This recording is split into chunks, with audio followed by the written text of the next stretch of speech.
on, but that Mrs. Devos described as a, quote, a dead end. The truth is that Mrs. Devos's education advocacy isn't really about education at all. She described her goal as follows: to advance God's kingdom. Now, many families choose to send their children to religious schools, and many children receive an excellent education at religious schools.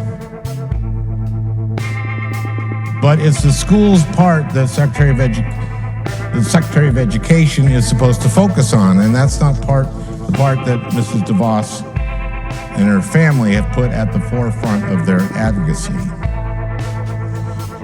Mrs. Devos spent a decade serving on the board of the Acton Institute, which seeks to infuse religion into public life, beginning with public education. She and her family have devoted millions to promote the Institute's work, including promoting ideas like this, quote, "We must use the doctrine of religious liberty to gain independence for Christian schools until we train up a generation of people who know that there is no religious neutrality, no neutral law, no neutral education, and no neutral civil government. Then they will get busy in constructing a Bible-based social, political, and religious order which finally denies the religious liberty of the enemies of God."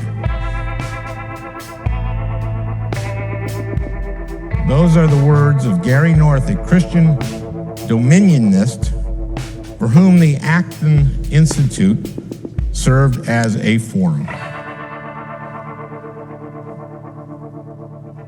Of course, not everyone who believes in the potential of parochial schools shares his view, but this is the kind of stuff Mrs. Devos and her family have spent millions and millions of dollars promoting.